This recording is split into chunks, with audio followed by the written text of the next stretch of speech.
안녕하세요. 구독해두면 언젠가 한 번은 도움이 되는 생계형TV입니다. 오늘은 당신이 죽어라 일만 하면 절대로 안 되는 이유에 대해서 말씀드려 보려고 합니다. 영상 시작에 앞서서 구독, 좋아요, 알림 설정까지 부탁드리겠습니다.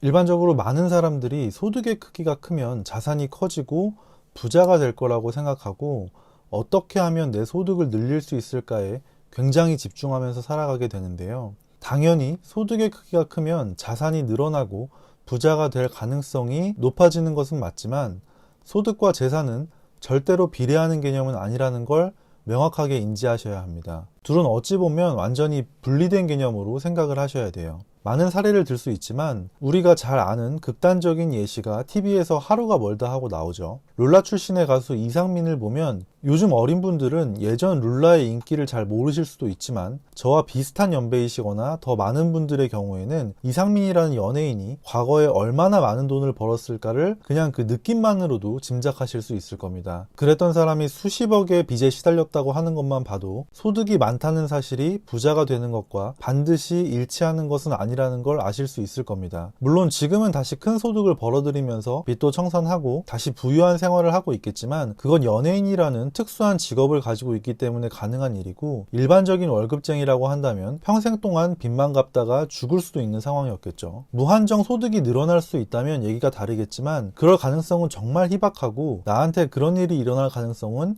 거의 없다고 봐야겠죠. 멀리 가지 않고 회사를 다니면서 주변만 둘러봐도 소득과 재산이 절대 비례하지 않는다는 걸 명확하게 느낄 수가 있습니다. 회사에 다니는 부장, 차장급의 선배들을 보면 같은 회사에 다니면서 평생을 비슷한 수준의 소득을 벌었을 사람들임에도 불구하고 누군가는 강남 아파트에 살면서 상가에서 나오는 월세 받으면서 살 정도의 재산을 많이 축적한 사람들이 있는 반면에 누군가는 여전히 벌어들이는 소득으로 한 달 한 달을 살아야 하는 분들도 있습니다. 소득 수준이 거의 같음에도 불구하고 이런 차이가 생기는 건 당연히 누가 본인의 소득을 잘 모아서 가치가 오를 만한 자산으로 빠르게 전환하는 데 성공했는지 여부에 따라서 달라지게 되는 거죠. 그나마 방금 말씀드린 지금의 차장 부장 세대는 그래도 좀 나은 경우였을 겁니다. 당시에는 결혼도 지금보다는 훨씬 빨리 했고 결혼을 하게 되면 자연스럽게 내 집을 어떻게든 대출을 풀로 땡겨서 마련하는 것이 당연한 사회적 분위기였기 때문에 본인의 의지와는 별개로 대부분은 집을 하나씩 가지고 있는 경우가 많고 그 집들은 거의 대부분 본인의 소득보다도 훨씬 높은 수준으로 가치가 오른 상황일 거기 때문에 지금의 젊은 세대들보다는 훨씬 나은 상황이라고 말씀드릴 수 있겠죠. 크게 재테크나 자산 형성에 관심이 없는 사람이었다고 하더라도 울며 겨자 먹기로라도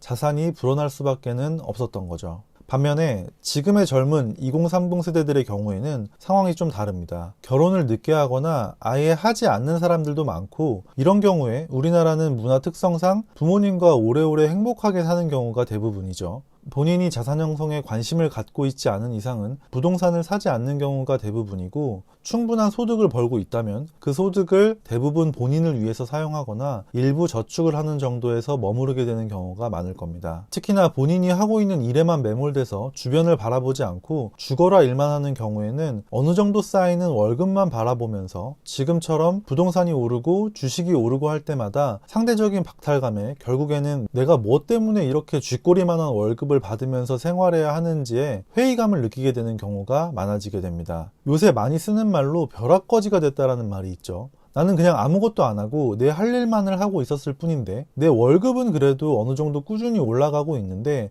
부동산이나 주식 등의 자산 가격이 완전 폭등하면서 갑자기 거지가 된 기분을 느끼게 만드는 상황이다 보니 저런 신조어까지 생기게 되는 것 같아요. 본인이 지금 어떤 일을 하고 계시던 그 세계에만 갇혀있게 되면 그게 세상의 전부일 것만 같고 그걸 잘 해내야만 내가 뭔가 성공하는 것 같은 기분에 빠지게 됩니다. 본인이 하고 있는 일에서 성취감을 느끼는 건 당연히 중요해요. 물론 그 업무를 확장시켜서 그걸 내 사업으로 만들 수만 있다면 거기에만 몰두하셔도 자연스럽게 자산을 만드시는 게 어느 정도는 가능하지만 죽어라 일만 하는 월급쟁이로 평생을 살아가게 된다면 결국에 남게 되는 건 내가 뭐 때문에 평생을 이 회사를 위해 평생을 일했을까 라는 이런 후회와 작은 치킨집을 창업할 정도의 퇴직금이 전부일 겁니다. 그나마 이 정도라도 가지고 퇴직할 수 있으면 다행이라고 생각하게 될 수도 있어요. 제가 생각할 때 월급쟁이의 가장 큰 리스크 중에 하나는 월급이에요. 이 월급이라는 게 어떻게 보면 마약 같아서 내가 그냥 나한테 주어진 일만 열심히 하면 회사가 망하지 않는 이상은 꼬박꼬박 나오다 보니 이 월급에 취해서 이대로만 살면 괜찮을 것 같다는 생각을 하게 만들어 주거든요. 회사 입장에서 보면 직원들이 그렇게 생각하도록 만들어서 급여 상승과 승진이라는, 어떻게 보면 직장인들에게 있어서는 전부라고 할 수도 있는 그 두 가지를 활용해서 직원들이 최대한 회사의 업무에만 집중하도록 만드는 시스템을 구축하고 회사 업무의 효율을 극대화해 나가는 겁니다. 이 가장 큰 리스크 중에 하나인 월급을 어떻게 모아서 어떻게 내 자산으로 만들어야 할까, 이거에 대한 고민이 실은 나한테 있어서는 내가 하는 업무보다도 훨씬 중요한 일인데도 대부분의 사람들은 그걸 그냥 간과하는 경우가 많습니다. 아마도 많은 분들이 이미 부동산, 주식 다 치솟아 올랐으니 나는 이미 늦었어, 이미 나는 벼락거지야 라고 생각하시는 분들도 있겠지만, 부동산, 주식 등의 자산 가격이 이미 꼭대기에 올라와 있다라고 생각했던 건 여러분이 드라마 응팔에서 봤듯이 1988년도에도 마찬가지였습니다. 자산 가격은 계속해서 오르내림을 반복하고 물가가 상승한다는 전제하에 아주 길게 보면 꾸준히 상승하는 만큼 대부분이 늦었다고 생각하는 시점에도 누군가는 조금씩 종잣돈을 모아서 조금씩 자산 형성을 위해 기회를 노리고 있는 사람들이 있다는 점을 잊으시면 안 됩니다. 이 영상을 보신 분들께서는 지금이라도 늦지 않았다고 생각하고 일에만 매몰되지 말고 주변으로 좀 눈을 돌려서 내가 하고 있는 일 말고 내가 월급을 모아가면서 어떤 자산에 어떻게 투자해야 내 자산을 늘릴 수 있을까를 고민하시는 그런 슬기로운 월급쟁이 생활을 하시기를 바라겠습니다. 오늘은 여기까지고요. 오늘 내용이 여러분들의 생계에 조금이라도 도움이 되셨다면 구독과 좋아요를 부탁드리겠습니다. 오늘도 긴 영상 봐주셔서 감사합니다. 수고하셨습니다.